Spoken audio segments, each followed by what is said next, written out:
संगत जी, आप जी साध संगत दे विच जुड़ बैठे हो।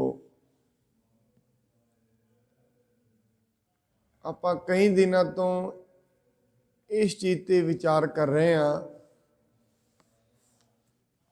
परमात्मा अपने हुक्म दे विच ही हरेक चीज़ नूं करदा है। उस दे हुक्म दे विच ही सारी सृष्टि चलदी है। पर कई बारी ऐसा वेख्या जाता है, इन्हां शब्दां नूं जदों मनुख किसी चीज़ दे असमर्थ हो जाता है तो कई बारी वो इस चीज़ का इल्जाम परमात्मा ते लगा दिंदा है, अपनी वासना नूं, अपने अहंकार नूं, अपनी काम वासना नूं, लोभ वासना नूं जिवें जिवें मनुख जारी रखता है, जे उस दे विच फस जाता है, जिवें एक चोर है लोभ दे विच फस गया, जे वो कहे ये मेरे तो परमात्मा ने कराया है। जे एक कामी विचारी फड़िया जाए, वो कहेगा मैनू ये परमात्मा ने आख्या है करन लई, ये उहदे हुक्म विच होया जो होया। इस चीज़ नूं समझण दी बड़ी जरूरत है। मनुख अक्सर की करदा है, परमात्मा दी जिहड़ी सिफतो सलाह करदा है, जदों ये शब्द आउंदा है उहदे हुक्म दे विच सारा कुछ हो रहा है, फिर तो ये मनना पवेगा जिहड़ा चोर कर रहा है, चोर ते घट्टो घट गुनाहगार नहीं है, जिहड़ा लोभ कर रहा है लोभी ते घट्टो घट गुनाहगार नहीं है। क्यों? उहदे हुक्म विच कर रहा है। वो कह भी सकता है उहदा हुक्म है। चोरी मैं उहदे हुक्म दे विचों सीखी है। पर इस चीज़ नूं बड़ी डूंघाई दे नाल समझण दी जरूरत है। परमात्मा दा पहलां ते हुक्म ही समझण दी जरूरत है। महाराज एक गल कहिंदे ने, भावें कि हुक्म दे बारे मुकम्मल तौर ते बयान नहीं किया जा सकता, हुक्म किड्डा वड्डा है, हुक्म किन्ने प्रकार दा है, किन्ने उहदे नियम ने, ये नहीं दसे जा सकते। एक गल महाराज आरंभता विच ही कहंदे ने, हुक्मी होवण आकार, आकार हुक्म दे विच हुंदे ने। जन्म हुक्म विच होया है, भाव ये मन्निया जाता है मनुख आपो अपने कर्मां दे मुताबक शरीर प्राप्त करता है, कुल प्राप्त करता है, जाति प्राप्त करता है। जैसे जैसे ये कर्म हुंदे ने, इस माया दे बने स्वरूप दे विच इस नूं जन्म प्राप्त हो जाता है। कैसा इनू शरीर प्राप्त होना, ये कर्मां करके है। सारा कुछ प्राप्त हो गया। मनुख नूं ये समझ भी है जो ये कर्म कर रहा है ये गलत है, उसनूं पता है ये नैतिक है कि अनैतिक, इनू पता है। पर उस गलत काम नूं भी करके और ये कह दे ये मेरे तो परमात्मा ने कराया, फिर वो झूठा है। पहली गल तो जेड़ा ये कह रहा मेरे, मैं ये काम परमात्मा करके मैं जे विच है, फिर हजे ताईं परमात्मा नूं समर्पित नहीं है। ताई करके फिर पुराने समयां तो, अज तो नहीं कानून बने, जदों दी सृष्टि बनी है एक नाल न्यायपालिका बनी, एक न्याय विधान बनाया गया। जे किते सब कुछ हुक्म च ही हुंदा, फिर कानूनां दी जरूरत नहीं सी देश विच। आदेश विच जिन्ने कानून ने, चोरी करन दा अड्ड ला है, किसी ने डाका मारिया उहदे ते अड्ड धारावां लगदियां ने। जैसा जैसा जिहदा कसूर हुंदा है उस हिसाब दे नाल उहनूं सज़ा मिलदी है। क्योंकि अगर मनुख का मन जिहड़ा वो बहुत चलाक है, मनुख बड़ी चलाकी वरतदा है, ये मन दे विच बड़ियां चलाकियां छुपियां हुईयां ने। मनुख उस अवस्था विच पहुंचिया भी नहीं हुंदा, परमात्मा की इस अवस्था विच सब कुछ हुक्म विच हो रहा है, वो पहुंच सकता है जिन्हें बड़ी बंदगी की और जिन्हों परमात्मा साक्षात हो गया, विख गया, परमात्मा की कर रहा है, किवें कर रहा है, सब कुछ पता लग गया। वो फिर अंत दे विच आके कह दिंदा मैं कुछ नहीं हाँ, सब कुछ वही है। इसका मतलब ये नहीं वो कर्म नहीं कर रहा, ये भी ਇਹਦਾ मतलब नहीं है मनुख ਜਿਹੜਾ कर्म कर रहा है वो कर्म छड्ड के बैठ जाए, चलो जो परमात्मा कराएगा कर लवांगे, ऐसा नहीं है। ਜਿਹੜਾ ਇਹ गल कह रहा है जो परमात्मा करवाएगा कर लवांगे, ਉਹਨੂੰ ਇਹ पता है कर्म करने चाहिए ने, ਉਹਨੂੰ ਇਹ पता है, उसनूं ਇਹ भी पता है कमा के रोटी खानी चाहिए, ਉਹਨੂੰ पता है। इस चीज़ का बोध होंदियां भी मनुख सारा वजन छड्ड देवे चलाकी दे विच, ये चलाकी है। हुण परमात्मा ने उहदे कर्मां दे मुताबक उहनूं विचार दिते ने, उहनूं शरीर दिता, उहनूं कुल दिता है।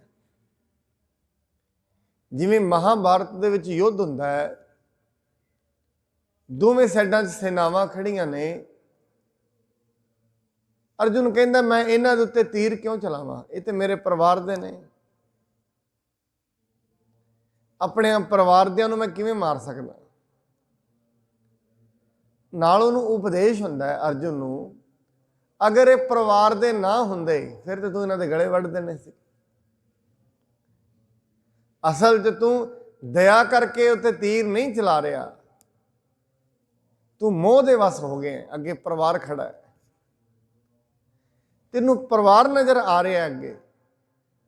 जे ये परिवार दे ना हुंदे उन्होंने गले वड़ देने सी सारिਆਂ दे, कोई बगाना हुंदा उन्होंने तो तीर चला चला के मार देना सी। ਇਹਦਾ मतलब ये तेनू ज्ञान ते नहीं है। इवें एवें समझ लिया जाए जदों न्याय की गल आउंदी है, जदों अपना बच्चे का न्याय हो रहा हो पंचायत दे विच, उदों मनुख कह दिंदा है ये तो बच्चा है, इसदा की कसूर, इहनूं की पता है। पर वो जिहड़ी ये गल कह रहे ये बच्चा है, इसदा मतलब ये समझ लेना चाहिए उहदे अंदर इन्नी बुद्धि नहीं है दया दी, बस सिर्फ तो सिर्फ अपने बच्चे के मोह दे विच एक जुगती अपना रहे है। वही मनुख जिस दिन किसी दूजे बच्चे का इंसाफ होएगा वही ये कहेगा ये खराब है, इनू सज़ा मिलनी चाहिए है, जे अज ये गलत हो गया कल नूं की करेगा, बदल गया वही मनुख। क्योंकि मनुख अपनी जिंदगी दे विच फैसले जिन्ने भी करता है, या लोभ आश्रित करता है या हंकार आश्रित करता है, जिन्ने भी फैसले ये करेगा, जदों इहदा फैसला इन्हां पंजां विकारां नूं छड्ड के होएगा उस दिन इहदा हरेक कर्म ही पवित्र होएगा। मैं फिर बेनती करां, जदों ताईं अपनी गल है, अपना मनोरथ सिद्ध हुंदा है, उदों ताईं मनुख परमात्मा दीयां गल्लां करदा रहिंदा है, अपने मनोरथ नूं सिद्ध हुंदे होए।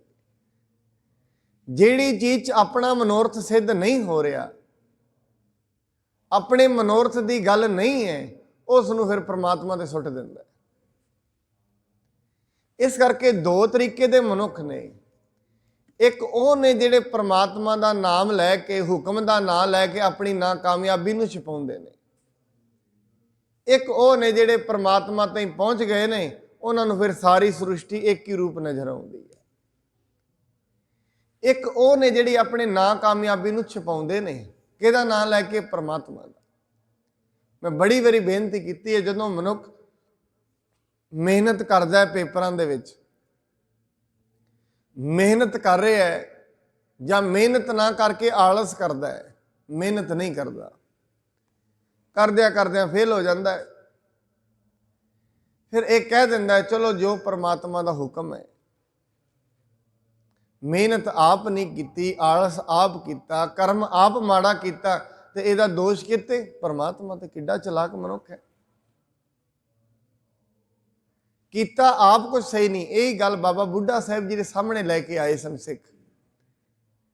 ਕਹਿੰਦੇ ਬਾਬਾ ਬੁੱਢਾ ਸਾਹਿਬ ਜੀ ਸਾਰਾ ਕੁਝ ਤੇ ਪ੍ਰਮਾਤਮਾ ਕਰਦਾ, ਫਿਰ ਮਨੁੱਖ ਦਾ ਤੇ ਕੋਈ ਕਸੂਰ ਨਾ ਹੋਇਆ। ਕਹਿੰਦੇ ਨਹੀਂ, ਆਪਣੀਆਂ ਗਲਤੀਆਂ ਨੂੰ ਪਰਮਾਤਮਾ ਤੇ ਦੋਸ਼ ਦਿੰਦੇ ਹੋ। ਪਰਮਾਤਮਾ ਦਾ ਕੀ ਦੋਸ਼ ਹੈ? ਕਰਮ ਆਪ ਮਾੜੇ ਕੀਤੇ ਨੇ। ਤਾਂ ਹੀ ਬਾਣੀ ਦੇ ਵਿੱਚ ਮਹਾਰਾਜ ਕਹਿੰਦੇ ਦੱਦਾ ਦੋਸ਼ ਨਾ ਦੇਉ ਕਿਸੈ। ਪਰਮਾਤਮਾ ਨੂੰ ਦੋਸ਼ ਦੇਣ ਦੀ ਲੋੜ ਨਹੀਂ ਹੈ। ਕਿਉਂ ਪਰਮਾਤਮਾ ਨੂੰ ਦੋਸ਼ ਦਿੰਦਾ ਹੈ? ਦੋਸ਼ ਆਪਣੇ ਕਰਮਾਂ ਨੂੰ ਦੇ। ਆਪਣੇ ਜਿਹੜੇ ਅੰਦਰ ਅਵਗੁਣ ਨੇ ਉਹਨਾਂ ਨੂੰ ਦੂਰ ਕਰ, ਆਲਸ ਨੂੰ ਦੂਰ ਕਰ। ਆਪਣੇ ਅੰਦਰ ਜਿਹੜੀ ਦਿਮਾਗ ਦੇ ਅੰਦਰ ਵਿਕ੍ਰਿਤੀਆਂ ਭਰੀਆਂ ਨੇ, ਤਰੰਗਾਂ ਭਰੀਆਂ ਹੋਈਆਂ ਨੇ ਅਵਗੁਣਾਂ ਦੀਆਂ, ਉਹਨਾਂ ਨੂੰ ਬੰਦ ਕਰ। ਜਿਸ ਦਿਨ ਉਹ ਬੰਦ ਹੋ ਜਾਣਗੀਆਂ ਉਸ ਦਿਨ ਸਾਖਸ਼ਾਤ ਪਰਮਾਤਮਾ ਹੀ ਨਜ਼ਰ ਆਏਗਾ। ਇਸ ਕਰਕੇ ਮਨੁੱਖ ਬੜੀ ਵਾਰੀ ਕਹਿ ਦਿੰਦਾ ਹੈ ਸਭ ਕੁਝ ਹੁਕਮ ਵਿੱਚ ਹੀ ਹੋ ਰਿਹਾ ਹੈ, ਪਰ ਅਸਲ ਦੇ ਵਿੱਚ ਹਜੇ ਤੱਕ ਉਸ ਨੂੰ ਹੁਕਮ ਦਾ ਪਤਾ ਵੀ ਨਹੀਂ। ਇਹ ਕਹਿ ਦਿੰਦਾ ਹੈ ਸਭ ਕੁਝ ਪਰਮਾਤਮਾ ਹੀ ਕਰਦਾ ਹੈ, ਪਰ ਪਰਮਾਤਮਾ ਬਾਰੇ ਤੁਹਾਨੂੰ ਪਤਾ ਹੀ ਨਹੀਂ। ਐਵੇਂ ਸਮਝ ਲਓ ਜਦੋਂ ਕਿਸੇ ਦੇ ਘਰ ਮਨੁੱਖ, ਕਿਸੇ ਦਾ ਆਕਸਮਿਕ ਨਿਧਨ ਹੋ ਜਾਂਦਾ ਹੈ, ਕਿਸੇ ਦੀ ਮ੍ਰਿਤਿੂ ਹੋ ਜਾਂਦੀ ਹੈ ਤਾਂ ਘਰ ਜਾਏਗਾ, ਕਹਿ ਦਿੰਦਾ ਚਲੋ ਪਰਮਾਤਮਾ ਦਾ ਭਾਣਾ ਹੈ। ਜਦੋਂ ਉਹੀ ਭਾਣਾ ਆਪਣੇ ਘਰ ਵਾਪਰਦਾ ਉਹਨੂੰ ਤੇ ਕਹੇਗਾ ਰੋ ਨਾ, ਆਪਣੇ ਘਰ ਰੋਣ ਲੱਗ ਜਾਂਦਾ ਹੈ, ਸਹਿਆ ਨਹੀਂ ਜਾਂਦਾ। ਇਹਦਾ ਮਤਲਬ ਕੀ ਹੈ? ਇਸ ਨੂੰ ਹਜੇ ਭਾਣੇ ਬਾਰੇ ਤੇ ਪਤਾ ਹੀ ਨਹੀਂ। ਇਹਦੇ ਅੰਦਰ ਭਾਣਾ ਨਹੀਂ ਵਸਿਆ, ਉੱਤੋਂ ਨਾਟਕ ਕਰ ਰਿਹਾ, ਬਸ ਭਾਣੇ ਦੇ ਨਾਟਕ ਨੇ। ਹਜੇ ਪਰਮਾਤਮਾ ਬਾਰੇ ਕੁਝ ਵੀ ਨਹੀਂ ਪਤਾ। ਭਾਣਾ ਹੁੰਦਾ ਕੀ ਹੈ, ਉਹ ਕਰਦਾ ਕੀ ਹੈ, ਇਹਦੇ ਬਾਰੇ ਕੁਝ ਵੀ ਨਹੀਂ ਪਤਾ। ਸਿਰਫ ਤੇ ਸਿਰਫ ਮਨੁੱਖ ਉੱਤੋਂ ਸ਼ਬਦ ਇੰਨੇ ਰਟੇ ਹੋਏ ਨੇ, ਇਹ ਭਾਣਾ ਹੈ। ਜਿਹੜੀ ਗੱਲ ਨਹੀਂ ਹੋ ਪਾਈ ਭਾਣਾ ਹੈ। ਐਵੇਂ ਸਮਝ ਲਓ ਆਪਣੀ ਨਾਕਾਮਯਾਬੀ, ਇੱਕ ਜੰਗਲ ਦੇ ਵਿੱਚ ਲੋਮੜੀ ਜਾ ਰਹੀ ਹੈ, ਉੱਤੇ ਅੰਗੂਰ ਨੇ, ਅੰਗੂਰ ਦੂਰ ਨੇ, ਬਾਰ-ਬਾਰ ਛਾਲ ਮਾਰਦੀ ਹੈ, ਬਾਰ-ਬਾਰ ਛਾਲ ਮਾਰਦੀ ਹੈ, ਨਹੀਂ ਫੜੇ ਜਾਂਦੇ। ਅੰਤ ਦੇ ਵਿੱਚ ਥੱਕ ਕੇ ਕਹਿ ਦਿੰਦੀ ਹੈ ਅੰਗੂਰ ਖੱਟੇ ਨੇ, ਚਲੋ ਵਾਪਸ। ਇਵੇਂ ਮਨੁੱਖ ਬਾਰ-ਬਾਰ ਪ੍ਰਯਤਨ ਤੇ ਕਰਦਾ ਹੈ, ਪਰ ਆਪਣੀ ਨਾਕਾਮਯਾਬੀ ਨੂੰ, ਕੌਮ ਇਹਦੇ ਵਿੱਚ ਹੈ, ਕ੍ਰੋਧ ਇਹਦੇ ਵਿੱਚ ਹੈ, ਫਿਰ ਕਹਿ ਦੇਵੇਗਾ ਇਹ ਤੇ ਪਰਮਾਤਮਾ ਦਾ ਹੁਕਮ ਹੈ। ਨਹੀਂ, ਕਦੀ ਪਰਮਾਤਮਾ ਨੂੰ ਯਾਦ ਕੀਤਾ, ਉਹਦਾ ਨਾਮ ਕਦੇ ਜਪਿਆ ਨਹੀਂ, ਉਹਦੇ ਬਾਰੇ ਸੋਚਿਆ ਨਹੀਂ, ਵਿਚਾਰਿਆ ਨਹੀਂ, ਫਿਰ ਹੁਕਮ ਤਾਂ ਤੈਨੂੰ ਕਿਵੇਂ ਪਤਾ ਲੱਗਿਆ? ਫਿਰ ਮਨੁੱਖ ਨੂੰ ਹੁਕਮ ਦਾ ਕੀ ਪਤਾ ਹੈ ਜਦੋਂ ਉਹਦੇ ਬਾਰੇ ਵਿਚਾਰ ਹੀ ਨਹੀਂ, ਉਹਦੇ ਬਾਰੇ ਸੋਚਿਆ ਕਦੇ ਨਹੀਂ, ਉਹ ਰਹਿੰਦਾ ਕਿੱਥੇ ਹੈ, ਕਿੱਥੇ ਨਹੀਂ ਰਹਿੰਦਾ ਹੈ, ਉਹਦੀਆਂ ਗੱਲਾਂ ਕੀ ਨੇ, ਉਹਦੀਆਂ ਵਿਚਾਰਾਂ ਕੀ ਨੇ, ਇਹ ਤੇ ਪਤਾ ਹੀ ਨਹੀਂ। ਉਸ ਦੇ ਬਾਰੇ ਕਦੀ ਪੜ੍ਹਿਆ ਨਹੀਂ, ਕਦੇ ਜਾਣਿਆ ਨਹੀਂ, ਕਦੇ ਸੋਚਿਆ ਨਹੀਂ, ਸਮਝਿਆ ਨਹੀਂ, ਬਸ ਕਹਿ ਦੇਣਾ ਇਹ ਪਰਮਾਤਮਾ ਦਾ ਹੁਕਮ ਹੈ। ਇਹਦਾ ਮਤਲਬ ਤੈਨੂੰ ਸਾਰੇ ਹੁਕਮਾਂ ਦੀ ਸਮਝ ਹੈ। ਇਹ ਰਟੇ ਰਟਾਏ ਸ਼ਬਦ ਨੇ, ਸਿਰਫ ਰਟੇ ਰਟਾਏ। ਉਹੀ ਮਨੁੱਖ ਜਿਹੜਾ ਦੂਜੇ ਦੇ ਘਰ ਜਾ ਕੇ ਕਹਿੰਦਾ ਇਹ ਹੁਕਮ ਹੈ, ਆਪਣੇ ਘਰ ਹੁਕਮ ਵਾਪਰਦਾ ਤੇ ਰੋਣ ਲੱਗ ਜਾਂਦਾ, ਜ਼ੋਰ ਜ਼ੋਰ ਲਾ ਕੇ ਰੋਂਦਾ। ਉਸ ਦਿਨ ਜੇ ਤੈਨੂੰ ਉਹ ਦੂਜੇ ਦੇ ਘਰ ਜਾ ਕੇ ਕਹਿ ਸਕਦਾ ਹੈ ਆ ਤੇ ਤੈਨੂੰ ਸ਼ਾਂਤ ਰਹਿਣਾ ਚਾਹੀਦਾ ਹੈ। ਨਹੀਂ, ਸਿਰਫ ਰਟੀ ਰਟਾਈ ਸ਼ਬਦਾਵਲੀ। ਇਸ ਕਰਕੇ ਮਨੁੱਖ, ਇਹਦਾ ਮਤਲਬ ਤੇ ਜੇ ਇਹ ਹੋ ਗਿਆ ਜੇ ਹੁਕਮ ਦੇ ਵਿੱਚ ਹੀ ਸਾਰਾ ਕੁਝ ਹੈ, ਫਿਰ ਤੇ ਮਨੁੱਖ ਇਹ ਕਵੇ ਆਪਣੇ ਘਰ ਵਿੱਚ ਲੰਮਾ ਪਿਆ ਰਹੇ ਕਿ ਮੈਂ ਤੇ ਆਪਣੀ ਤਰਫ ਤੇ ਮਿਹਨਤ ਕਰਾਂਗਾ ਹੀ ਨਹੀਂ। ਆ ਸਤ ਸੰਗਤ ਦੇ ਵਿੱਚ ਆਉਂਦੇ ਆ, ਉਦਮ ਤੇ ਕਰਨਾ ਪੈਂਦਾ ਹੈ। ਬਾਣੀ ਕਹਿੰਦੀ ਉਦਮ ਕਰਿੰਦਿਆ ਜੀਓ ਤੂੰ, ਕਮਾਵਦਿਆਂ ਸੁਖ ਪਹੁੰਚ। ਉਦਮ ਤੇ ਕਰਨਾ ਹੀ ਪੈਂਦਾ ਇੱਥੇ ਹੋਣ ਦਾ। ਜੇ ਮਨੁੱਖ ਇਹ ਕਹਿ ਦੇ, ਇੱਕ ਮਨੁੱਖ ਬਾਰ-ਬਾਰ ਨਸ਼ੇ ਦੇ ਉੱਤੇ ਲੱਗਿਆ ਹੋਇਆ ਹੈ, ਇਹਗਾ ਚਲੋ ਜਦੋਂ ਉਹਦਾ ਹੁਕਮ ਹੋਏਗਾ ਤੇ ਹਟ ਜਾਵਾਂਗੇ। ਇਹਦਾ ਮਤਲਬ ਕੀ ਹੈ? ਕਰਮ ਕਿਹੜਾ ਕਰ ਰਿਹਾ ਤੇ ਨਾਂ ਕਿਹਦਾ ਲੈ ਰਿਹਾ? ਪਰਮਾਤਮਾ ਦਾ। ਇਵੇਂ ਇੱਕ ਚੋਰ ਚੋਰੀ ਕਰੇ ਤੇ ਕਹਿ ਦੇ ਜੇ ਪਰਮਾਤਮਾ ਛਡਾਏਗਾ ਤਾਂ ਚੋਰੀ ਛੱਡ ਦਿਆਂਗੇ, ਮੈਂ ਕਿਹੜਾ ਆਪ ਕੀਤੀ। ਆਤੰਕਵਾਦੀ ਆਉਂਦੇ ਨੇ, ਲੋਕਾਂ ਨੂੰ ਗੋਲੀਆਂ ਮਾਰਦੇ ਨੇ ਕਿ ਸਾਨੂੰ ਤਾਂ ਰੱਬ ਨੇ ਕਰਾਇਆ ਸਾਡੇ ਕੋਲ। ਫਿਰ ਤੇ ਦੇਸ਼ ਦੇ ਵਿੱਚ ਕਾਨੂੰਨ ਦੀ ਜ਼ਰੂਰਤ ਹੀ ਨਹੀਂ ਹੈ। ਹੁਕਮ ਦਾ ਮਤਲਬ ਐਸਾ ਨਹੀਂ ਹੈ ਜਿਹੜਾ ਅਸੀਂ ਸਮਝਿਆ ਹੋਇਆ, ਇਹ ਹੁਕਮ ਨਹੀਂ ਹੈ। ਹੁਕਮ ਦਾ ਮਤਲਬ ਕੁਝ ਹੋਰ ਹੈ। ਇਹ ਬੜੀ ਡੂੰਘਾਈ ਦੀ ਗੱਲ ਹੈ। ਵੈਸੇ ਤੇ ਇਹਨੂੰ ਸਿਆਣੇ ਕਹਿੰਦੇ ਨੇ ਇਹ ਗੁਪਤ ਗਿਆਨ ਹੈ। ਸਿੱਧੇ ਤੌਰ ਤੇ ਇਹ ਦੱਸਿਆ ਨਹੀਂ ਜਾ ਸਕਦਾ। ਗੁਪਤ ਗਿਆਨ ਹੈ, ਜਿਹੜੀਆਂ ਗੁਰੂ ਸਾਹਿਬ ਗੱਲਾਂ ਕਰਦੇ ਨੇ, ਗੁਪਤ ਗਿਆਨ ਹੈ। ਇਹ ਜੋ ਮਨੁੱਖ ਦੇ ਅੰਦਰੋਂ ਪ੍ਰਗਟ ਹੋਇਆ ਹੈ, ਬਾਹਰੀ ਤੌਰ ਤੇ ਮਨੁੱਖ ਇਹਦਾ ਸਹਾਰਾ ਜ਼ਰੂਰ ਲੈ ਲੈਂਦਾ ਹੈ। ਇਸ ਕਰਕੇ ਦੁਨਿਆਵੀ ਤੌਰ ਤੇ ਇੱਕ ਹੀ ਭਾਵਨਾ ਹੈ, ਸਮਰਪਣ ਦੀ ਭਾਵਨਾ। ਸਮਰਪਣ ਕੀ? हे परमात्मा, ਸਭ ਕੁਝ ਸਮਝ ਕੇ ਬਾਰ-ਬਾਰ ਉਹਨੂੰ ਜਪਦਿਆਂ ਜਪਦਿਆਂ ਇਹ ਸਮਝ ਆ ਗਈ ਮੇਰੇ ਹੱਥ ਵਿੱਚ ਕੁਝ ਨਹੀਂ, ਸਮਝ ਆ ਗਈ, ਇਹ ਵੱਖਰੀ ਗੱਲ ਹੈ। ਪਰ ਇੱਕ ਗੱਲ ਉਹ ਹੈ, ਉਹ ਤੋਂ ਪਹਿਲਾਂ ਕਦੇ ਜਪਿਆ ਨਹੀਂ, ਕਦੇ ਸੁਣਿਆ ਨਹੀਂ, ਕਦੇ ਸਮਝਿਆ ਨਹੀਂ, ਇਹ ਕਹਿ ਦੇਣਾ ਇਹ ਪਰਮਾਤਮਾ ਕਰਾ ਰਿਹਾ, ਗਲਤੀ ਹੈ। ਇਹ ਮਨੁੱਖ ਆਪਣੀ ਨਾਕਾਮਯਾਬੀ ਛੁਪਾ ਰਿਹਾ ਹੈ, ਕ੍ਰੋਧ ਕਰਦਾ ਹੈ, ਹੰਕਾਰ ਕਰਦਾ ਹੈ, ਔਰ ਇਹ ਕਹਿ ਦੇਵੇ ਇਹ ਪਰਮਾਤਮਾ ਦੂਰ ਕਰਾਏਗਾ ਤੇ ਕਰ ਲਵਾਂਗੇ। ਐਸਾ ਨਹੀਂ ਹੈ। ਇਸ ਨੂੰ ਪਤਾ ਹੈ, ਜੇ ਇਸ ਨੂੰ ਰੋਟੀ ਖਾਣ ਦਾ ਪਤਾ ਹੈ, ਕਿਸੇ ਨਾਲ ਕਿਵੇਂ ਬੋਲਣਾ ਇਹ ਵੀ ਪਤਾ ਹੈ, ਸਮਾਜਿਕ ਤੌਰ ਤੇ ਬੁੱਧੀ ਵਰਤ ਲੈਂਦਾ ਹੈ ਕਿ ਰੱਬ ਦੇ ਤੌਰ ਤੇ ਬੁੱਧੀ ਥੱਲੇ ਹੋ ਜਾਂਦੀ ਹੈ। ਫਿਰ ਇਹਨੂੰ ਇਹ ਨਹੀਂ ਪਤਾ ਸਤ ਸੰਗਤ ਦਾ ਕੀ ਲਾਭ ਹੈ, ਸਮਝਣਾ ਨਹੀਂ ਚਾਹੁੰਦਾ। ਜਿਸ ਦਿਨ ਸਤ ਸੰਗਤ ਦੀ ਗੱਲ ਆਉਂਦੀ ਹੈ ਉਸ ਦਿਨ ਕਹਿ ਦਿੰਦਾ ਹੈ ਜਿਸ ਦਿਨ ਰੱਬ ਲੈ ਕੇ ਆਏਗਾ ਤੇ ਆ ਜਾਵਾਂਗੇ। ਫਿਰ ਜਿਸ ਦਿਨ ਘਰੋਂ ਕੰਮ ਕਰਨ ਜਾਂਦਾ ਉਸ ਦਿਨ ਕਹੇ ਭਾਈ ਮੈਂ ਅੱਜ ਕੰਮ ਤੇ ਨਹੀਂ ਆਣਾ, ਕਿਉਂ? ਜੇ ਰੱਬ ਲਿਆਏਗਾ ਤਾਂ ਮੈਂ ਆ ਜਾਵਾਂਗਾ। ਉੱਥੇ ਨਹੀਂ ਕਹੇਗਾ, ਕਿਉਂ? ਉਹਨੂੰ ਪਤਾ ਹੈ ਕੰਮ ਤੇ ਜਾ ਕੇ ਮੈਨੂੰ ਕੀ ਪ੍ਰਾਪਤੀ ਹੋਣੀ ਹੈ, ਕੰਮ ਦੇ परिणामां ਦਾ ਪਤਾ ਹੈ, ਉਹਦੇ ਵਿੱਚ ਉਹਦੀ ਰੁਚੀ ਹੈ। ਕਈ ਵਾਰੀ ਤੇ ਮਨੁੱਖ ਡਿੱਗਿਆ ਵੀ ਕੰਮ ਤੇ ਜਾਂਦਾ ਹੈ, ਰੁਚੀ ਹੈ ਨਾ ਉੱਥੇ। ਇੱਥੇ ਮਾੜੀ ਜੀ ਮਨੁੱਖ ਨੂੰ ਪਰਮਾਤਮਾ ਦਾ ਨਾਂ ਲੈਂਦਾ ਹੈ, ਮਾੜਾ ਜਾ ਕਿਤੇ ਬਿਮਾਰ ਹੋ ਜਾਏ ਕਈ ਦਿਨ ਗੁਰਬਾਣੀ ਨਹੀਂ ਪੜ੍ਹਦਾ, ਕਿਉਂ? ਬਿਮਾਰ ਹਾਂ। ਹਾਂ, ਜੇ ਇਸ ਨੂੰ ਮੈਂ ਫਿਰ ਕਹਿ ਦਿਆਂ ਗੁਰਬਾਣੀ ਦੇ ਨਾਮ ਦੇ ਰਿਜ਼ਲਟ ਦਾ ਪਤਾ ਹੈ, ਨਾਮ ਜਪ ਕੇ ਪ੍ਰਾਪਤੀ ਕੀ ਹੁੰਦੀ ਹੈ, ਸਤ ਸੰਗਤ ਕਰਕੇ ਕੀ परिणाम ਆਉਣਗੇ, ਫਿਰ ਯਾਦ ਰੱਖਣਾ ਆਰੇ ਦੇ ਥੱਲੇ ਵੀ ਬੈਠੇਗਾ ਤੇ ਜਪਜੀ ਸਾਹਿਬ ਕਰੀ ਜਾਏਗਾ, ਉੱਥੇ ਥੱਲੇ ਬੈਠਾ ਹੋਵੇ। ਇੱਕ ਐਸਾ ਹੈ ਘਰ ਦੇ ਵਿੱਚ ਸਾਰੀਆਂ ਸੁਵਿਧਾਵਾਂ ਨੇ ਫਿਰ ਵੀ ਬੰਦਗੀ ਨਹੀਂ ਕਰਦਾ। ਇੱਕ ਉਹ ਨੇ ਜਿਹੜੇ ਆਰੇ ਦੇ ਥੱਲੇ ਬੈਠੇ ਨੇ ਉੱਥੇ ਵੀ ਬੰਦਗੀ ਕਰ ਰਹੇ ਨੇ। ਕਾਰਨ ਕੀ ਹੈ? ਉਹਨਾਂ ਨੂੰ ਪਤਾ ਹੈ ਬੰਦਗੀ ਦਾ ਫਾਇਦਾ ਕੀ ਹੈ। ਇਸ ਕਰਕੇ ਮਨੁੱਖ ਬੜੀ ਵਾਰ ਹੁਕਮ ਦਾ ਨਾਂ ਲੈ ਕੇ ਆਪਣੀ ਨਾਮ ਕਾਮਯਾਬੀ ਛਪਾਉਂਦਾ ਹੈ। ਆਲਸ ਆਪ ਕਰਦਾ ਹੈ, ਮਾੜਾ ਕਰਮ ਆਪ ਕਰਦਾ ਹੈ। ਮਨ ਜਾਣਤ ਸਭ ਬਾਤ, ਜਾਣਤ ਹੀ ਔਗਣ ਕਰੈ। ਸਾਰੀਆਂ ਗੱਲਾਂ ਮਨ ਜਾਣਦਾ ਹੈ, ਆਪਣੀ ਬੁੱਧੀ ਦੇ ਤੌਰ ਤੇ ਸਾਰੀ ਚੀਜ਼ਾਂ ਜਾਣਦਾ ਹੈ, ਕਿਹੜੀ ਚੀਜ਼ ਦਾ ਕੀ ਰਿਜ਼ਲਟ ਹੈ ਸਭ ਜਾਣਦਾ ਹੈ। ਫਿਰ ਵਿੱਚ ਕਹਿ ਦੇਵੇਗਾ ਚਲੋ ਜੋ ਪਰਮਾਤਮਾ ਨੇ ਕਰਾਇਆ। ਐਵੇਂ ਨਹੀਂ ਹੁੰਦਾ। ਪਰਮਾਤਮਾ ਐਵੇਂ ਕਿਉਂ ਕਰਾਏਗਾ? ਜਦੋਂ ਤੈਨੂੰ ਸਾਰਾ ਕੁਝ ਪਤਾ ਹੈ, ਦਿਮਾਗੀ ਤੌਰ ਤੇ ਸਾਰੀ ਚੀਜ਼ ਜਾਣਦਾ ਹੈ, ਫਿਰ ਦੋਸ਼ ਪਰਮਾਤਮਾ ਤੇ ਕਿਉਂ? ਇਸ ਕਰਕੇ ਮਹਾਰਾਜ ਅੱਜ ਦੀ ਜਿਹੜੀ ਪੌੜੀ ਹੈ ਇਹਦੇ ਵਿੱਚ ਸੱਚੇ ਪਾਤਸ਼ਾਹ, ਕਿਉਂਕਿ ਮੈਂ ਪਹਿਲਾਂ ਤਾਂ ਹੀ ਬਿਆਨ ਕੀਤਾ, ਇਹਦੇ ਵਿੱਚ ਸ਼ਬਦ ਆਉਣਾ ਹੈ ਇਸ ਕਾ ਬਲ ਨਾ ਹੀ ਇਸ ਹਾਥ। ਮਨੁੱਖ ਦਾ ਬਲ ਉਸ ਦੇ ਹੱਥ ਵਿੱਚ ਨਹੀਂ ਹੈ। ਕਰਨ ਕਰਾਵਨ ਸਰਬ ਕੋ ਨਾਥ। ਇਹ ਦੁਨੀਆ ਦੇ ਵਿੱਚ ਜਿੰਨਾ ਵੀ ਹੁਕਮ ਬਣਾਇਆ ਹੈ, ਜਿੰਨੀ ਮਾਇਆ ਬਣਾਈ ਹੈ, ਉਸ ਨੇ ਬਣਾਈ ਹੈ, ਔਰ ਇਸ ਦੇ ਅੰਦਰ ਕੰਮ ਕਰਨ ਦੀ ਸ਼ਕਤੀ ਪ੍ਰਦਾਨ ਕੀਤੀ ਉਹ ਪਰਮਾਤਮਾ ਨੇ ਕੀਤੀ ਹੈ। ਇਹ ਗੱਲ ਉੱਥੋਂ ਜਾ ਕੇ ਮਹਾਰਾਜ ਕਹਿ ਰਹੇ ਨੇ ਜਿੱਥੇ ਜਾ ਕੇ ਮਨੁੱਖ ਜਪ ਜਪ ਕੇ ਇਹ ਕਹਿ ਦਿੰਦਾ ਹੈ ਹੁਣ ਪਰਮਾਤਮਾ ਸਾਹਮਣੇ ਖੜਾ ਹੈ। ਇੱਕ ਹੀ ਗੱਲ ਕਹਿੰਦਾ ਹੈ, ਪਰਮਾਤਮਾ ਮੇਰੇ ਹੱਥ ਵਿੱਚ ਕੁਝ ਨਹੀਂ ਹੈ। ਇਹ ਕਦੋਂ ਦੀ ਗੱਲ ਹੈ? ਜਦੋਂ ਪਹੁੰਚ ਗਿਆ ਹੈ। ਇੱਕ ਜਿਹੜਾ ਪਹੁੰਚਿਆ ਹੀ ਨਹੀਂ ਉਹ ਪਹਿਲਾਂ ਹੀ ਕਹਿਣਾ ਸ਼ੁਰੂ ਕਰ ਦੇ ਨਹੀਂ ਸਭ ਕੁਝ ਪਰਮਾਤਮਾ ਦੇ ਹੱਥ ਵਿੱਚ। ਔਰ ਯਾਦ ਰੱਖਣਾ ਜਿਹੜੀਆਂ ਐਸੀਆਂ ਸ਼ਖਸੀਅਤਾਂ ਇਹ ਗੱਲ ਕਰਦੀਆਂ ਨੇ ਉਹ ਕੌਣ ਨੇ? ਗੁਰੂ ਸਾਹਿਬ ਗੁਰੂ ਅਰਜਨ ਦੇਵ ਜੀ ਮਹਾਰਾਜ ਤਤੀ ਤਵੀ ਤੇ ਬੈਠੇ ਨੇ, ਉੱਥੇ ਵੀ ਕਹਿੰਦੇ ਨੇ ਤੇਰਾ ਕੀਆ ਮਿੱਠਾ ਲੱਗੇ।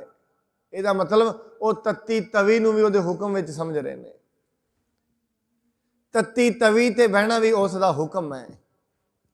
ਪਰ ਕਦੋਂ? ਜਿਸ ਦਿਨ ਸਮਝ ਆ ਗਈ। ਹੁਣ ਅੱਜ ਕਿਸੇ ਨੂੰ ਕੋਈ ਬਿਠਾਏ, ਕਿਸੇ ਨੂੰ ਕੋਈ ਪਕੜ ਕੇ ਲੈ ਜਾਏ, 10 ਵਾਰੀ ਉਹਦੇ ਨਾਲ ਪਹਿਲਾਂ ਵਿਚਾਰ ਵਟਾਂਦਰਾ ਕਰਦਾ, ਕਿਉਂ ਲੈ ਕੇ ਚੱਲੇ ਆ, ਕੈਸੇ ਲੈ ਕੇ ਚੱਲੇ ਆ, 70 ਗੱਲਾਂ ਕਰੇਗਾ ਉਹਦੇ ਨਾਲ, 70 ਪ੍ਰਕਾਰ ਦੀਆਂ ਗੱਲਾਂ ਕਰੇਗਾ। ਫਿਰ ਬਾਅਦ ਚ ਕਹਦੇ ਉਹਦਾ ਹੁਕਮ ਹੈ। ਤੂੰ ਪਹਿਲਾਂ ਉਹਦੇ ਨਾਲ ਡਾਇਲੋਗ ਕਿਉਂ ਕਰ ਰਿਹਾ? ਜੇ ਹੁਕਮ ਹੈ ਛੱਡ ਹੁਕਮ। ਜੇ ਤੂੰ ਹਰੇਕ ਚੀਜ਼ ਦੇ ਵਿੱਚ ਉਹਨੂੰ ਵੇਖ ਹੀ ਰਿਹਾ ਫਿਰ ਉਹਦੇ ਨਾਲ ਵਿਚਾਰ ਕਿਉਂ ਕਰਦਾ ਹੈ, ਤਕਰਾਰ ਕਿਉਂ ਕਰਦਾ ਹੈ? ਜਦੋਂ ਤਕਰਾਰ ਨਹੀਂ ਚੱਲੀ, ਵਿਚਾਰ ਨਹੀਂ ਚੱਲੀ, ਫਿਰ ਕਹਿੰਦਾ ਇਹਦਾ ਹੁਕਮ ਹੈ। ਪਹਿਲਾਂ ਆਪਣੇ ਪੂਰੇ ਜ਼ੋਰ ਲਾਏ ਨੇ ਬੁੱਧੀ ਦੇ, ਆਪਣੇ ਦਿਮਾਗ ਦਾ ਪੂਰਾ ਜ਼ੋਰ ਲਗਾਇਆ ਹੈ। ਜਦੋਂ ਪਤਾ ਲੱਗਿਆ ਹੁਣ ਮੇਰੇ ਦਿਮਾਗ ਤੋਂ ਵੱਸ ਤੇ ਬਾਹਰ ਗੱਲ ਹੋ ਗਈ ਹੈ, ਬਾਹਰ ਦੀ ਗੱਲ ਹੈ, ਫਿਰ ਚਾਹੁੰਦਾ ਤੇ ਇਹ ਹੈ ਮੈਨੂੰ ਫੜ ਕੇ ਨਾ ਲੈ ਜਾਣ, पर लै ही गए। हुण होर तो कोई शब्द कह नहीं सकता, ये कहे मेरा हुक्म है उहदा, बस इन्नी गल। जे हुक्म है फिर तो आराम नाल बैठ के चल, ठीक है चलो जी जिधर जाना है, वो तो हुक्म है, मन लिया ठीक है। एक जैन फकीर होया है, उसनू किसी ने आके छुरा मारिया, फकीर नू, उसका कतल हो गया। वो जिहड़ा छुरा मारन वाला है, वो कहना तू कुछ किया ही नहीं, रो रहा है। उन्होंने छुरे वाले कहते जिन्हें मारे तू रो क्यों रहे हैं? कहते मेरे तो एडे वड्डे फकीर दा मैं कतल कर दिता है। वो आंदे नहीं तू रो ना, तेरे नाल कोई तू कतल करने वाला नहीं है। कहना मैं कह रहा तेरे विच दी, वो तू कुछ नहीं, तू अपनी होमे साइड च रख। हे परमात्मा मैनू नहीं सी पता तू इस शक्ल दे विच मैनू छुरा मारन आएगा, मैनू नहीं सी पता। हुण ओ जिहड़ा मारन लई आया है उहदे विच भी परमात्मा वेख रहा है, क्यों? परमात्मा तई वो पहुंच चुके है। हे परमात्मा मैनू पता नहीं सी तू इस शक्ल दे विच भी आएगा। फिर याद रखना जिहड़ियां ऐसियां शख्सियतां हुंदियां ने, फिर उन्हां दे हरेक कारज विच ही परमात्मा खलोता हुंदा है, जिहड़े इस अवस्था च पहुंचे हुंदे ने। हुण इस अवस्था च पहुंचे ये बड़ी मुशक्कत की गल है। ताई बाणी कहंदी जिन्नी नाम ध्याया गए मशक्कत काल, मेहनत की गल है, बड़ी तकड़ी मेहनत है उत्थों तक पहुंचना। ऐसा नहीं है अज जपिया कल नहीं जपिया, अज बंदगी की अज संगत की कल नहीं की, वो नहीं। उत्थे लगातार जपना पैंदा, लगातार बहना पैंदा, लगातार आना पैंदा, तां जाके उस चीज़ की प्राप्ति हुंदी है। मैनूं याद आउंदा कई बारी मनुख ऐसा हुंदा, गुरु साहब कहंदे ने अपने मन के तौर पर मनुख परमात्मा नाल नहीं जुड़िया हुंदा, तन के तौर पर परमात्मा की सारी प्रतिक्रियावां करदा है। इस करके वो मुख दे विचों ते सारियां गल परमात्मा के हुक्म दियां करेगा, मन उहदा हुक्म नूं नहीं मनदा हुंदा। जिन्हों बाणी के जिन मन होर मुख होर सिकांडे कच्चिया। जिंदगी दे विच मनुख जदों असफल हो जाता है फिर अक्सर ये गल कह दिंदा है चलो जो परमात्मा का भाणा है, पर नहीं, अंदर उहदा दिल कर रहा हुंदा है। अंदर की दिल करदा है, ये चीज़ मैनूं मिल जाए तो ठीक है। अंदरों दिल कुछ कह रहा, मूँह कुछ कह रहा है, ये डबल स्टैंडर्ड है मनुख का। पर जिहड़ा फकीर ये गल कहंदा है ये रब दा भाणा है, वो अंदरों ते बाहरों एक होके कहंदा है, क्यों? उसनूं परमात्मा दा भाणा नज़र आ रहा है। एक दुनियावी पुरुष है, दिलों कुछ होर सोचदा है, दिमागों कुछ होर सोचदा है। ਉਹਦਾ दिल कुछ मन रहा हुंदा है, मन कुछ मन रहा हुंदा है। एक बार एक वेशवा ते एक पंडित का घर सामने सामने ज्ञानी का लोगों को कथा आदि सुनाया करता सी। मंदिर दे विच है उसी घंटी मारदा हुंदा सी। जदों उहदी डेथ होई उहनूं फड़ के जमदूत लै जा रहे ने। जमदूतां नूं कहंदा तुहानूं गलती लग गई है, मैं पंडित हाँ, मैनूं लगदा तुसीं वेशवा नूं फड़न लई आए सी। उन्हें गलत काम किए ने, मैं तो सारी उम्र पूजा की है। वो भी सोचने लगता है सानू गलती लग गई है। उन्हें उत्तों पता किया, नहीं नहीं नहीं पता किया, तू ही है मुलजिम, तू ही है, तेनों ही लैके जाना है। उन्हें क्यों? कहते असल दे विच जदों तू पूजा बंदगी कर रहा हुंदा सी, घंटियां वज रही हुंदियां सी, तेरा मन वो वेशवा दे घर विच हुंदा सी, तेरा मन उत्थे हुंदा सी। पर तू लोगों की लोक लाज शर्म हया इन्हां चीज़ों नूं वेखदा होया तू टिकिया होया सी। कहंदे वो जिहड़ी वेशवा है उहनूं स्वर्ग दे विच लिजाया जा रहा है, क्यों? कहंदे जदों ही तू घंटी मारदा हुंदा सी सोदी परमात्मा इस अभिशाप तो मैनूं बाहर कढ। तेरी बैल दे नाल उहदा मन मंदिर विच आ जांदा सी, पर तेरी घंटी दे नाल तेरा मन उत्थे चला जांदा सी। हाज़री मन दी है सज्जणा, तेरा मन सारी उम्र उत्थे रहा, उहदा मन सारी उम्र उत्थे रहा। वो वजदी हुई घंटी, उहदे अंदर दी घंटी वजदी, परमात्मा किस दिन मेरा समा आएगा मैनूं इत्थों बाहर कड्डेगा, ये नरक चों मैं बाहर निकलना चाहुंदी। वो रोज़ अरदासां करदी रही, तां करके वह सचखंड नूं जा रही है। तेनूं तां नरक नूं लैके जा रहे हैं। कबीर फरीद साहब ਜਿਨ ਮਨ ਹੋਰ ਮੁਖ ਹੋਰ ਸੇ ਕਾਂਡੇ ਕੱਚਿਆ, ਹਜੇ ਕੱਚੇ ਨੇ।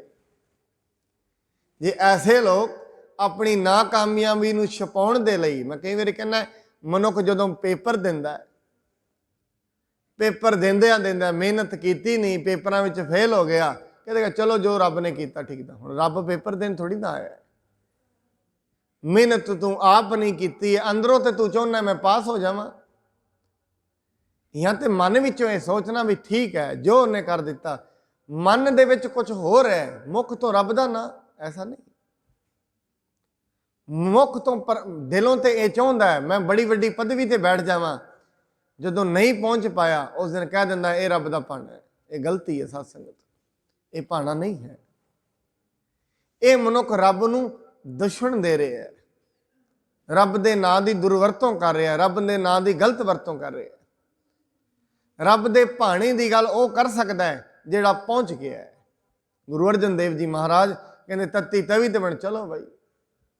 ਗੁਰੂ ਤੇਗ ਬਹਾਦਰ ਜੀ ਮਹਾਰਾਜ ਸੀਸ ਅਲੱਗ ਕਰਨੇ ਬੈਠੇ ਨੇ। ਇਹ ਨਹੀਂ ਹੈ ਲਾਲਚ ਵੀ ਦਿੱਤੇ ਜਾ ਰਹੇ ਨੇ, ਰੁਕ ਜਾ, ਨਹੀਂ।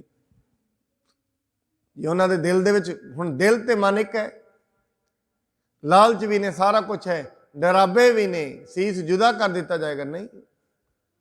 ਔਰ ਇਹ ਵੀ ਕਹਿ ਰਹੇ ਨੇ ਇਹ ਉਹਦਾ ਹੁਕਮ ਹੈ। ਇਹੀ ਗੱਲ ਗੁਰੂ ਗੋਬਿੰਦ ਸਿੰਘ ਜੀ ਮਹਾਰਾਜ, ਹੁਣ ਯਾਦ ਰੱਖਣਾ ਇੱਕ ਜ਼ਾਲਮ ਦੇ ਹੱਥ ਦੇ ਵਿੱਚ ਤਲਵਾਰ ਹੁੰਦੀ ਹੈ, ਜ਼ਾਲਮ ਕਿਸੇ ਦਾ ਕਤਲ ਕਰੇਗਾ, ਕਤਲ ਕਰਕੇ ਇਹ ਕਹਿ ਦੇਵੇ ਨਹੀਂ ਮੈਂ ਤਾਂ ਕੀਤਾ, ਇਹ ਮੇਰੇ ਤੋਂ ਹੁਕਮ ਰੱਬ ਨੇ ਕਰਾ ਲਿਆ। ਰੱਬ ਦਾ ਪਤਾ ਵੀ ਨਹੀਂ, ਕਦੇ ਉਹਦੀ ਬੰਦਗੀ ਵੀ ਨਹੀਂ ਕੀਤੀ, ਸਮਝ ਵੀ ਨਹੀਂ ਹੈ, ਔਰ ਇਹ ਕਹਿ ਦੇਵੇ ਇਹ ਰੱਬ ਨੇ ਕਰਾ ਲਿਆ, ਫਿਰ ਤਾਂ ਸਾਰਾ ਸਮਾਜ ਹੀ ਵਿਗੜ ਜਾਏਗਾ। ਗੁਰੂ ਗੋਬਿੰਦ ਸਿੰਘ ਜੀ ਮਹਾਰਾਜ ਹੱਥ ਵਿੱਚ ਕਿਰਪਾਨ ਹੈ, ਜੰਗ ਹੋ ਰਿਹਾ ਜ਼ਾਲਮਾਂ ਦੇ ਨਾਲ, ਜੰਗ ਵਿੱਚ ਫਤਿਹ ਹੋ ਜਾਣ, ਕਿਉਂਕਿ ਗੁਰੂ ਗੋਬਿੰਦ ਸਿੰਘ ਮਹਾਰਾਜ ਜੀ ਦਾ ਅੱਜ ਪ੍ਰਕਾਸ਼ ਪੁਰਬ ਹੈ। ਮੈਂ ਤਾਂ ਦੀ ਨਾਲ ਦੇ ਗੁਰੂ ਗੋਬਿੰਦ ਸਿੰਘ ਮਹਾਰਾਜ ਦੇ ਜੀਵਨ ਦੀ ਗਾਥਾ ਵੀ ਆਪ ਜੀ ਨਾਲ ਸਾਂਝੀ ਕਰਨੀ ਚਾਹੁੰਦਾ।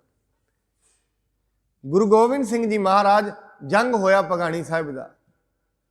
ਭਗਾਣੀ ਪੌਂਟਾ ਹਿਮਾਚਲ ਪ੍ਰਦੇਸ਼, ਪੌਂਟੇ ਤੋਂ ਅੱਗੇ, ਪੌਂਟਾ ਸਾਹਿਬ ਤੋਂ ਅੱਗੇ ਭਗਾਣੀ ਸਾਹਿਬ ਗੁਰਦੁਆਰਾ ਹੈ।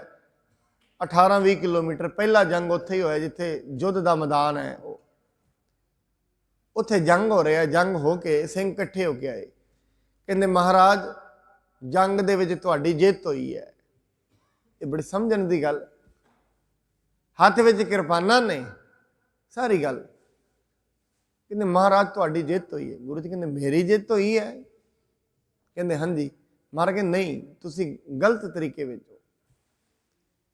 ਕਹਿੰਦੇ ਕਿਉਂ? ਕਹਿੰਦੇ ਜਿੱਤ ਮੇਰੀ ਤਾਂ ਨਹੀਂ ਹੈ, ਇਹ ਜਿਹੜੇ ਖਾਲਸ ਲੋਕ ਨੇ, ਅਨਿਆਏ ਦੇ ਵਿਰੁੱਧ ਲੜਨ ਵਾਲੇ ਜਿਹੜੇ ਤੁਸੀਂ ਆਏ ਹੋ, ਜਿਨ੍ਹਾਂ ਨੇ ਇਸ ਜੰਗ ਦੇ ਵਿੱਚ ਸ਼ਹੀਦੀਆਂ ਪ੍ਰਾਪਤ ਕੀਤੀਆਂ ਨੇ, ਜ਼ੁਲਮ ਦੇ ਵਿਰੁੱਧ ਟਾਕਰਾ ਲੈਣ ਲਈ ਆਏ ਹੋ, ਪਰਮਾਤਮਾ ਦੇ ਹੁਕਮ ਅਨੁਸਾਰ ਹੁਕਮ ਦੇ ਵਿੱਚ ਆਏ ਹੋ, ਤੁਸੀਂ ਸ਼ਹੀਦੀਆਂ ਪ੍ਰਾਪਤ ਕੀਤੀਆਂ ਨੇ, ਇਹ ਮੇਰੇ ਨਹੀਂ ਸਨ। ਕਹਿੰਦੇ ਮਹਾਰਾਜ ਤੁਹਾਡੇ ਸਿੰਘ ਨੇ। ਨਹੀਂ,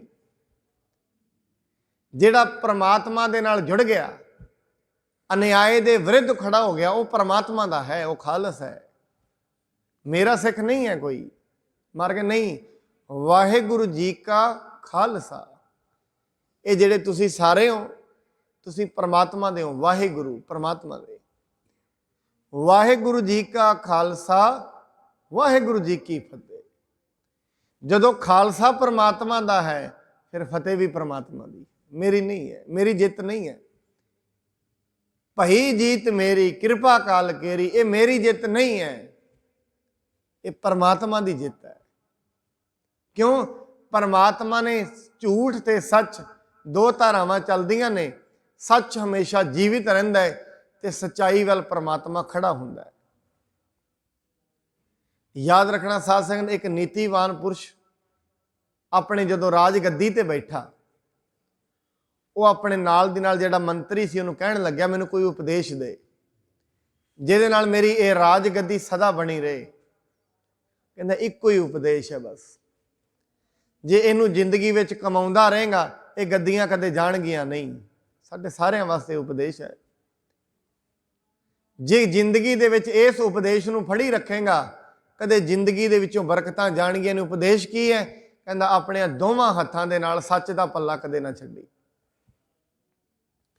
जिस दिन सच का पल्ला छड़ देवेगा उस दिन ये राज जाने शुरू हो जाएंगे। जिस दिन इस गद्दी ते बैठ के अन्याय करने शुरू कर देवेगा राज सदा नहीं रहणगे। घर दे विच माया आ गई है, माया दे नाल लोकां दे उत्ते अन्याय करना शुरू कर दिता है, ज़्यादा दिन रही नहीं रहेगी। परमात्मा ने समाज विच कोई पदवी बख्शी है, वो पदवी ते बैठ के अपने कर्तव्य भुल के लोकां दे नाल अन्याय करेगा, पदवी सदा नहीं रहेगी। इक्को ही नीति है जिंदगी विच शांत रहने दी, वो कहंदा दोवां हत्थां दे नाल सच दा पल्ला कदे ना छड्डी। इस करके जिहड़े सच दा पल्ला जिंदगी विच नहीं छड्डदे उन्हां दी जित हमेशा ही हुंदी है। एक वारी इवें लगदा हुंदा है झूठ शिखरां ते पहुंच गया, पर झूठ दी बुनियाद सदा नहीं है। अज तई वेख लो, एक भी झूठे बंदे दी किसी ने अज तई याद मनाई होए, अज तई बड़ी दुनिया हो के गई, बड़ियां ने जुल्म किते, दुनिया ते राज भी किते, कि अज तई किसी दी यादगार मनाई जाती है? नहीं मनाई जाती। यादगारां किन्हां दियां मनाईयां जांदियां ने? जिन्हां जिंदगी दे विच हमेशा सच नूं फड़ी रखिया। उन्हां दे स्थानां ते मेले लगदे ने, उन्हां दी याद दे विच लोकी खड़े हुंदे ने। क्यों? सच्चाई। बाणी कहंदी उत्थे सच्चो ही सच निबड़ै, सच्चा ही सच निबड़ै। सच्चाई दा ही हमेशा, सच्चाई दा पैर उत्ते रहिंदा है। जिन्हों महाराज कहते हैं कूड़ निखुटै नानका ओढ़क सच रही। हमेशा सच्चाई ने उत्ते आना ही हुंदा है, पर सच्चाई नूं बड़ी वारी शारीरिक तौर ते संकटां दा सामना करना पैंदा है। जदों मनुख सच दे मार्ग ते तुरेगा, सच्चाई नूं बड़े सेक ने।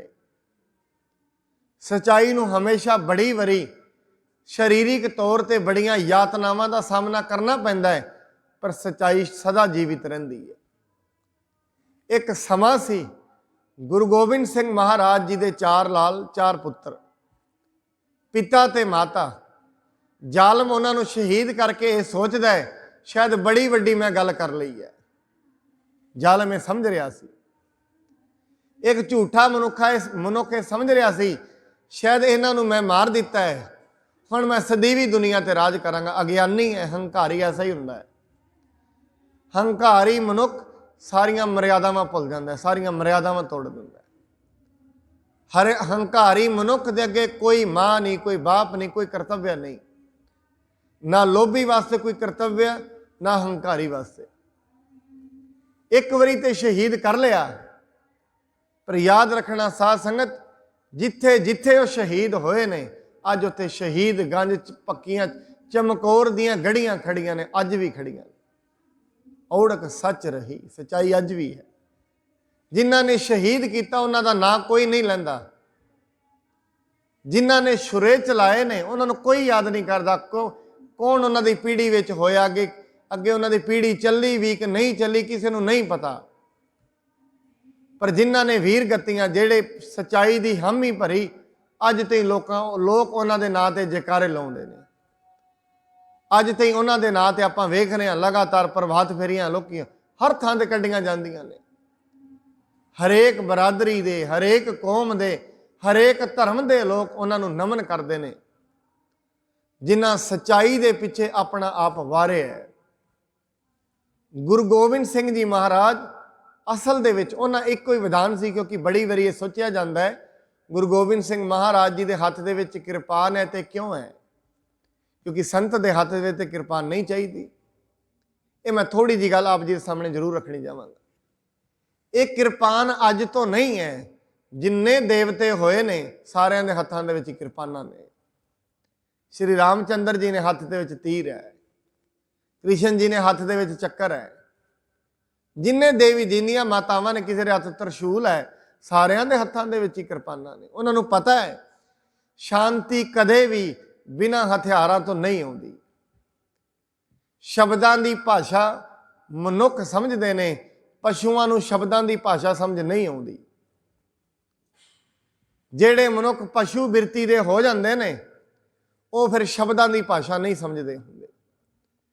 शब्द दी भाषा समझदा है जेड़ा थोड़ा जिहा दिमागी तौर ते जी रहा है। ਜਿਹੜਾ ਦਿਮਾਗ ਤੋਂ ਪੈਦਲ ਹੋ ਗਿਆ ਉਹਨੂੰ ਸਮਝਣ ਦੀ ਗੱਲ ਨਹੀਂ ਹੁੰਦੀ। ਆਮ ਕਰਕੇ ਤਾਂ ਹੀ ਕਿਹਾ ਜਾਂਦਾ ਹੈ ਆ ਕਾਨੂੰਨ ਕਿਉਂ ਬਣਾਏ ਗਏ ਨੇ, ਕਿਉਂ ਇੱਕ ਮਨੁੱਖ ਨੇ ਕਤਲ ਕੀਤਾ ਉਹਨੂੰ 20 ਸਾਲ ਦੀ ਸਜ਼ਾ ਕਿਉਂ ਹੈ, ਕਿਉਂ ਇਹਨੂੰ ਹੁਣ ਸ਼ਬਦਾਂ ਦੀ ਭਾਸ਼ਾ ਸਮਝ ਨਹੀਂ ਆਏਗੀ, 20 ਸਾਲ ਅੰਦਰ ਰੱਖੋ ਇਹਨੂੰ, ਇਹ ਨੁਕਸਾਨ ਕਰੇਗਾ ਦੁਨੀਆ ਦਾ। ਕਿਉਂ? ਇਹ ਦਿਮਾਗ ਤੌਰ ਤੋਂ ਪੈਦਲ ਹੋ ਗਿਆ, ਮਨੁੱਖਾਂ ਨੂੰ ਹੀ ਮਾਰਨ ਲੱਗ ਪਿਆ। ਜਿਹੜਾ ਮਨੁੱਖ ਮਨੁੱਖਾਂ ਤੇ ਅਤਿਆਚਾਰ ਕਰਨ ਲੱਗ ਜਾਏ, ਕਹਿੰਦੇ ਹੁਣ ਇਹ ਮਨੁੱਖਾਂ ਦੇ ਵਿੱਚ ਰਹਿਣ ਦੇ ਲਾਇਕ ਹੀ ਨਹੀਂ ਹੈ, ਇਸ ਕਰਕੇ ਬੰਦੀ ਗ੍ਰਹਿ ਬਣਾਏ ਗਏ ਨੇ, ਉਹਦੇ ਵਿੱਚ ਰੱਖੋ ਇਹਨੂੰ 20-20 ਸਾਲ 10-10 ਸਾਲ ਰੱਖੋ। ਹੋ ਸਕਦਾ ਹੈ 10-20 ਸਾਲ ਰੱਖੀਏ ਤਾਂ ਦਿਮਾਗ ਬਦਲ ਜਾਏ, ਅੰਦਰ ਥੋੜਾ ਜਿਹਾ ਦਿਮਾਗ ਤੇ ਸੱਟ ਵੱਜ ਜਾਏ, ਪਰ ਕਈ ਨਹੀਂ ਬਦਲਦੇ, 20-20 ਸਾਲ ਵੀ ਅੰਦਰ ਰਹਿੰਦੇ ਨੇ ਫਿਰ ਵੀ ਨਹੀਂ ਬਦਲਦੇ। ਅਸਲ 'ਚ ਪ੍ਰਯੋਜਨ ਤੇ ਇਹੀ ਹੈ, ਇਹਨੂੰ 20 ਸਾਲ ਅੰਦਰ ਰੱਖੋ ਬਦਲ ਜਾਏਗਾ, ਪਰ ਨਹੀਂ। ਗੁਰੂ ਗੋਬਿੰਦ ਸਿੰਘ ਮਹਾਰਾਜ ਪਤਾ ਹੈ ਹੱਥ ਦੇ ਵਿੱਚ ਕਿਰਪਾਨ। ਮੈਂ ਫਿਰ ਕਹਿ ਦਿਆਂ, ਅੱਜ ਸਰਹੱਦਾਂ ਦੇ ਉੱਤੇ ਸ਼ਾਂਤੀ ਕਿਉਂ ਹੈ, ਕਾਰਨ ਕੀ ਹੈ? ਅੱਜ ਇੱਕ ਦੇਸ਼ ਦੂਜੇ ਦੇਸ਼ ਨਾਲ ਲੜਦਾ ਹੋਇਆ ਬੜਾ ਝਿਜਕਦਾ, ਪਤਾ ਹੈ ਉਹਦੇ ਕੋਲ ਵੀ ਪਰਮਾਣੂ ਬੰਬ ਹੈ, ਮੇਰੇ ਕੋਲ ਵੀ ਹੈ। ਸ਼ਸਤਰਾਂ ਤੋਂ ਬਿਨਾਂ ਰਾਜ ਨਹੀਂ ਨੇ, ਸ਼ਸਤਰਾਂ ਤੋਂ ਬਿਨਾਂ ਸ਼ਾਂਤੀ ਨਹੀਂ ਹੈ।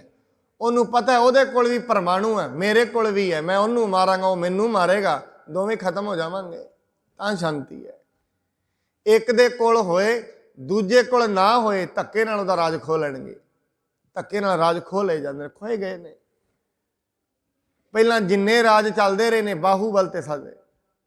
ਇਸ ਕਰਕੇ ਸੱਚਾਈ ਨੂੰ ਕਾਇਮ ਰੱਖਣ ਵਾਸਤੇ ਹਮੇਸ਼ਾ ਸ਼ਸਤਰਾਂ ਤੋਂ ਬਿਨਾਂ ਸੱਚਾਈ ਨਹੀਂ ਰਹਿੰਦੀ।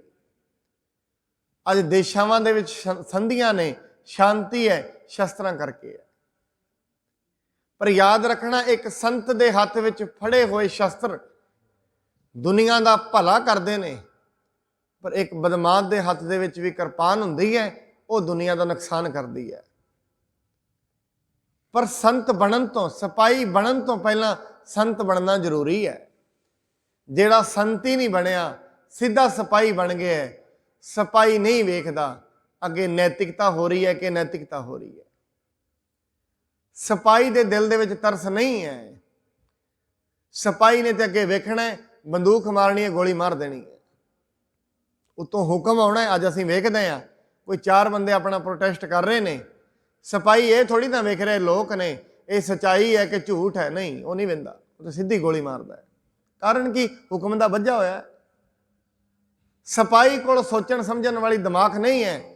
ਸੰਤ ਜਦੋਂ ਵੀ ਸ਼ਸਤਰ ਚਲਾਉਂਦਾ ਹੈ, ਹਰ ਚੀਜ਼ ਦੀ ਸਮਝ ਰੱਖ ਕੇ ਚਲਾਉਂਦਾ ਹੈ, ਹਰ ਚੀਜ਼ ਦੀ ਸੋਚ ਹੁੰਦੀ ਹੈ, ਹਰ ਚੀਜ਼ ਦੀ ਵਿਚਾਰ ਹੁੰਦੀ ਹੈ।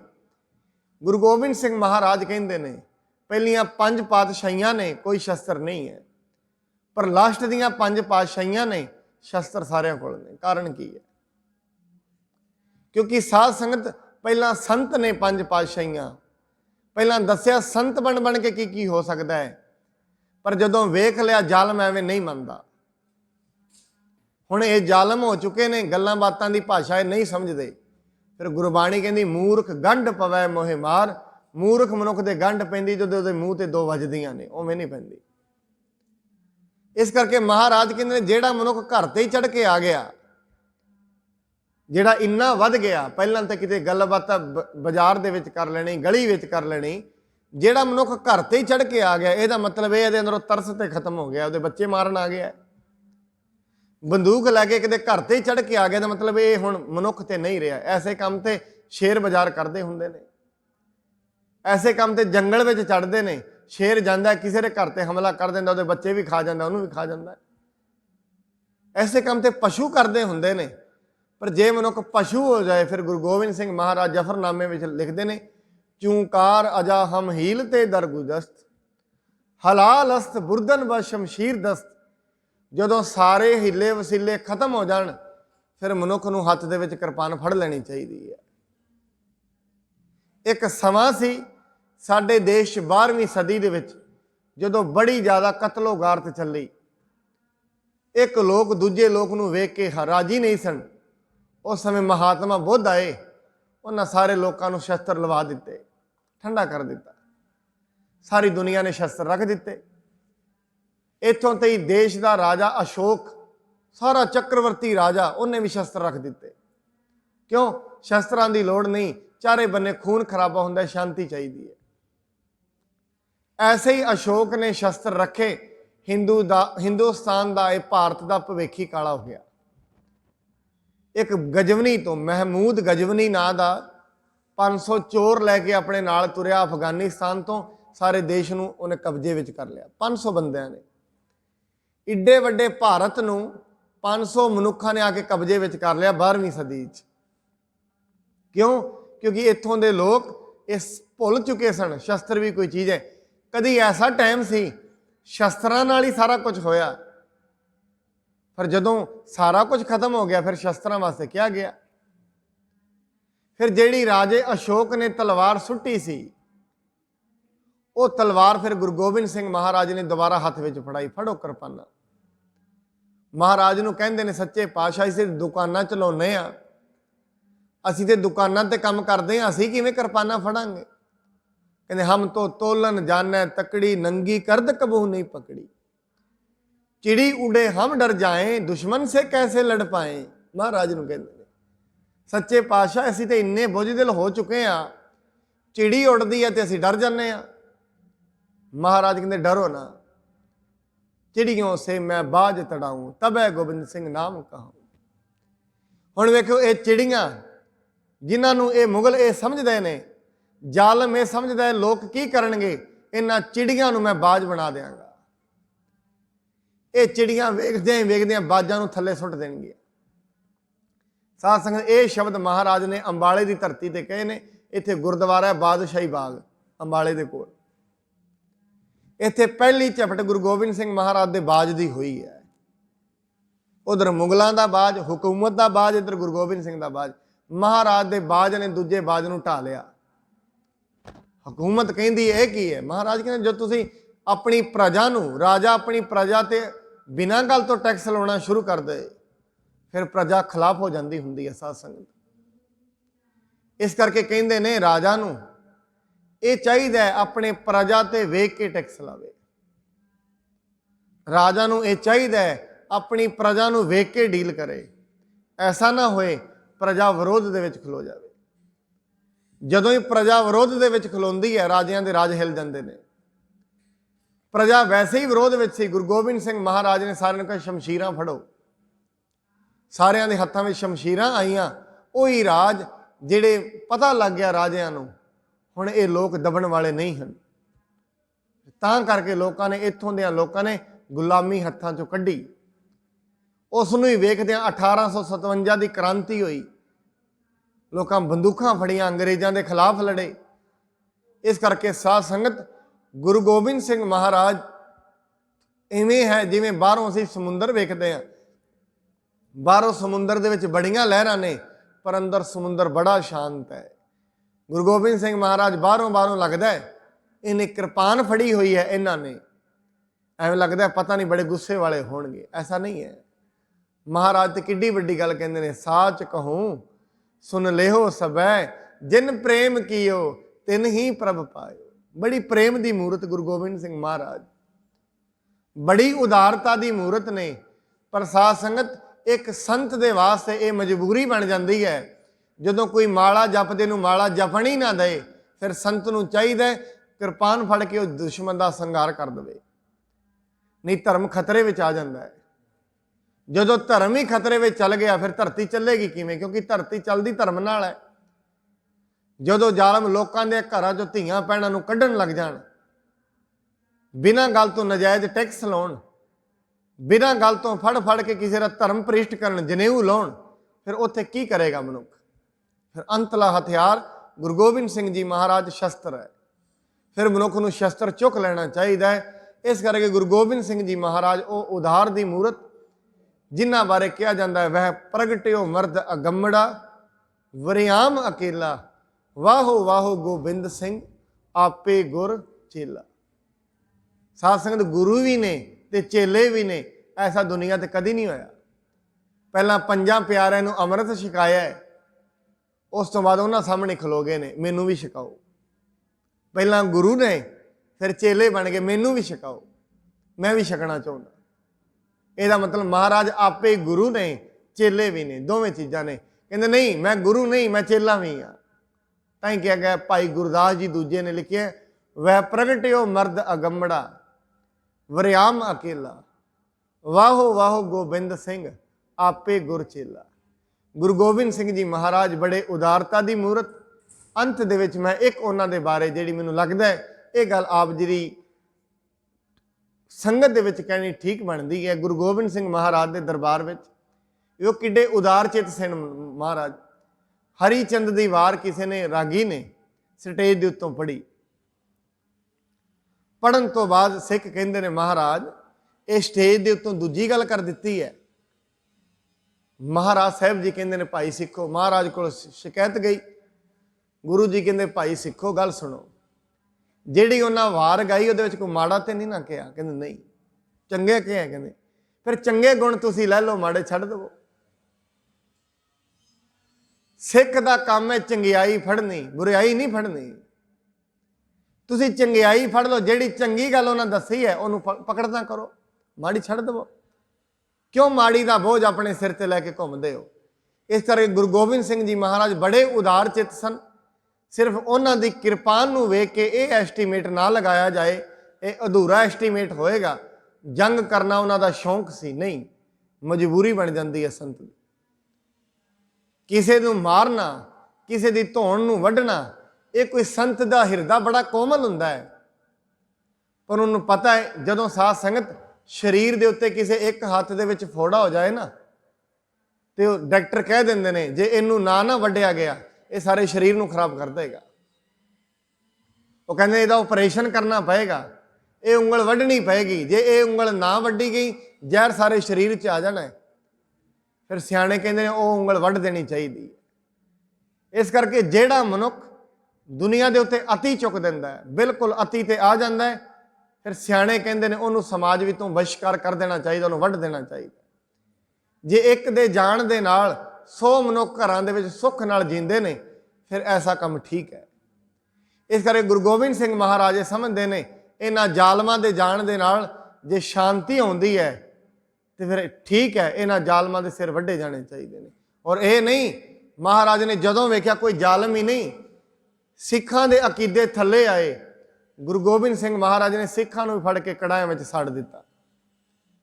गुरु गोबिंद सिंह महाराज के दरबार दे विच एक बारी भाट मरासी आए। वो कहते महाराज असीं तुहाडे सामने मसंदां की गल सुणाउने आ। कहते सुणाओ। जदों मसंदां की गल सुनाई, किसी के घर गए ने, उन्हें माया ना दिती, ਉਹਦੀ थाली चुक के मारी, तू कैसा सिख है, सानू पैसे नहीं दिते, माया नहीं दिती। महाराज कहते बस अगे नहीं सुनाउणा, इकट्ठे करो इन्हां सारिਆਂ ਨੂੰ। कहते महाराज कहते मैनू तुहाडीआं सिख प्यारे नहीं हैं, रहत प्यारी है। तुसीं ते लोकां ते जुल्म ढाउण लग गए हो, तुहाडे अंदरों तो दया गई, संतोख गया, धर्म गया, लियाओ फड़ के। कड़ाया तैयार कराया, कड़ाए विच सुट दिते। इस करके गुरु नूं गुण प्यारे ने, शरीर प्यारे नहीं हैं। इस करके बाणी दे विच महाराज बार बार कहते ने गुणा का होवै वासला कड वास लईजै, जे गुण होवन साजना मिल सांझ करीजै, सांझ करीजै गुणा केरी छोड़ अवगुण चलीए। अवगुणा नूं छड़ देना चाहिए। गुरु गोबिंद सिंह जी महाराज जिन्हां ने अपनी जिंदगी दे विच इस समाज दे विच शांति स्थापित करन दे लई दुनिया नूं एक नवीं चीज़ दसी है। जिवें श्री कृष्ण जी दसदे ने महाभारत के युद्ध दे विच अर्जुन तीर मार, तू तीर मार, तेरा काम तीर चलाउणा है, बाकी जो हो रहा है परमात्मा के हुक्म में हो रहा है। इत्थे गुरु अर्जन साहब जी महाराज तत्ती तवी ते बैठ के कहते हैं यह भी हुक्म है। गुरु गोबिंद सिंह महाराज तीर चला के भगाणी के युद्ध में कहते हैं यह भी हुक्म है। इत्थे शांति नाल बैठना भी हुक्म है। तीर चला के जालमां दा खात्मा करना ते कहना वाहिगुरू जी का खालसा वाहिगुरू जी की फतेह, यह भी हुक्म है। हुक्म दे विच ही फतेह है। उत्थे तत्ती तवी भी हुक्म है। इत्थे भगाणी दा जंग दा मैदान भी, धर्म दा युद्ध दा मैदान भी धर्म युद्ध बन जाता है। इस करके उन्हें भी यही गल समझाई, तू तीर मार, ये ना सोच जदों अगला अधर्मी हो जाए तो अधर्मी का सौदा फिर धर्म नाल नहीं लगता हुंदा, उहदे काम ते सानू जाना पैंदा है। इस करके आप सरबत संगतां नूं गुरु गोबिंद सिंह महाराज जी के प्रकाश उत्सव दियां लख लख वधाइयां होण। साहिब श्री गुरु गोबिंद सिंह जी महाराज एक किरपा करन, सबना दे घरां परिवारां विच सुख शांति नाम की दात बख्शण, ਸਭਨਾਂ ਨੂੰ ਦੇ ਅਰੋਗਤਾ, ਬੱਚਿਆਂ ਦੇ ਸਿਰਾਂ ਤੇ ਮਿਹਰ ਭਰਿਆ ਹੱਥ ਰੱਖਣ। ਅੰਤ ਦੇ ਵਿੱਚ ਫਿਰ ਮੈਂ ਗੁਰਦੁਆਰਾ ਪ੍ਰਬੰਧਕ ਕਮੇਟੀ ਗੁਰਦੁਆਰਾ ਸ਼ੀਸ਼ਗੰਜ ਸਾਹਿਬ ਵੱਲੋਂ ਸਤਿਕਾਰਯੋਗ ਮੈਨੇਜਰ ਸਾਹਿਬ ਭਾਈ ਦੀਪ ਸਿੰਘ ਜੀ, ਪ੍ਰਧਾਨ ਜੀ ਭਾਈ ਪ੍ਰਤਾਪ ਸਿੰਘ ਜੀ, ਉਹਨਾਂ ਵੱਲੋਂ, ਸਮੂਹ ਕਮੇਟੀ ਮੈਂਬਰਾਂ ਵੱਲੋਂ, ਸਮੂਹ ਮੁਲਾਜ਼ਮਾਂ ਵੱਲੋਂ ਆਪ ਸਰਬੱਤ ਸੰਗਤਾਂ ਨੂੰ ਗੁਰੂ ਗੋਬਿੰਦ ਸਿੰਘ ਮਹਾਰਾਜ ਜੀ ਦੇ ਪ੍ਰਕਾਸ਼ ਉਤਸਵ ਦੀਆਂ ਲੱਖ ਲੱਖ ਵਧਾਈਆਂ ਹੋਣ। ਵਾਹਿਗੁਰੂ ਜੀ ਕਾ ਖਾਲਸਾ, ਵਾਹਿਗੁਰੂ ਜੀ ਕੀ ਫਤਿਹ।